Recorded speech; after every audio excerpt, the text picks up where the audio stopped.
Hello everyone, আমি ভাস্কর। আজকে কথা বলবো এই যে সাকিব খানের যে দরদ সিনেমাটা, মানে আপকামিং নেক্সট যে সিনেমাটা সাকিব খানের আসতে চলেছে, এই যে দরদ সিনেমাটা, এটা আমরা বলছি এটা প্যান ইন্ডিয়া রিলিজ হবে 23খানা দেশে। অনন্য মামুন ভাইয়া অলরেডি বলে দিয়েছে যে 23টা দেশে এই সিনেমাটা মুক্তি পেতে চলেছে।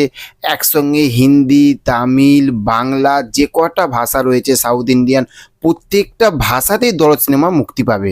কিন্তু একটা জিনিস ভেবে দেখেছেন কি, সব কিছুর মধ্যে কিন্তু একটা জিনিস লুকিয়ে রয়েছে, সেইটা হচ্ছে দরদ সিনেমাটা কিন্তু পাকিস্তানে কিন্তু সেটাও কিন্তু মুক্তি পেতে চলেছে। বাংলাদেশের বাংলা সিনেমা কিন্তু এই প্রথম একটা সিনেমা যেটা পাকিস্তানে গিয়ে সিনেমাটা চলবে এবং সেখানে বিজনেস করবে। এবার জাস্ট একটা ভেবে দেখুন, একটা অ্যামাজিং ভেবে দেখুন করুন যে কার দম আছে এখনকার সময়ে।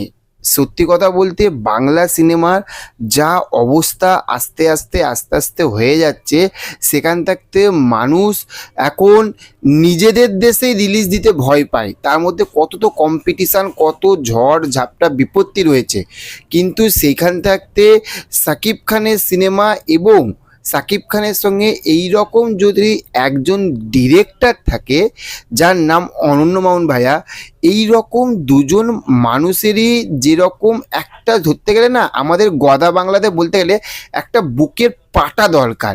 বুকের পাটা যদি না থাকে না, মানে এই সাহসটা, এই জিগারটা, এই কলিজাটা যদি না থাকে না, তাহলে এই রকম একটা বড় ডিসিশন নেওয়া যায় না। এবং পাকিস্তানের মতন জায়গায় এই প্রথম একটা বাংলা সিনেমা যাচ্ছে ব্যবসা করতে। জাস্ট একটা অ্যামাজিং, একটা ভেবে দেখুন, আলাদাই একটা ব্যাপার। এইটা একটা গেল। নেক্সট আর একটা, সেইটা হচ্ছে আমরা এখন দেখছি সাউথের বইগুলো কিন্তু বাংলা ভাষাতে কিন্তু ডাবিং হয়ে কিন্তু হলেতে আসছে এবং ইন্ডিয়াতে কিন্তু, মানে আমাদের এই দেশে কিন্তু রিলিজও হবে। কিন্তু সেখান থাকতে এইরকম একটা সিনেমা সাউথ ইন্ডিয়ান ভাষাতে কিন্তু ডাবিং হয়ে সেখানে গিয়ে বিজনেস করছে। ভাই, এই জন্যই আমরা বলি না যে সাকিব ভাইয়াকে বুঝতে গেলে না ভাই এখনো প্রচুর প্রচুর প্রচুর প্রচুর সময় লাগবে। তার কারণ এই মানুষটা হচ্ছে পুরো সমুদ্রের মতন। আমরা তো যা সমুদ্র থাকতে এক চামচ জল তুলছি, তাই না?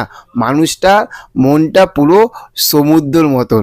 ওই জন্য এই মানুষটা যে কাজ করবে এবং আস্তে আস্তে আস্তে আস্তে, জাস্ট আপনারা ভেবে দেখুন যে আর 10টা বছর যেতে দিন, সেখানে সাকিব খান বাংলা সিনেমাকে, বাংলাদেশের সিনেমাকে যে জায়গায় নিয়ে যাবে, বাংলা চলচ্চিত্রকে যে জায়গায় নিয়ে যাবে, সেই জায়গায় নিয়ে যেতে গেলে ভাই আলাদাই একটা মানে কি বলবো, মানে ভাষা বেরোচ্ছে না। আলাদাই একটা মানে বুকের কলিজা দরকার থাকে, তাই না? আপনাদের কি মতামত অবশ্যই কমেন্ট করবেন।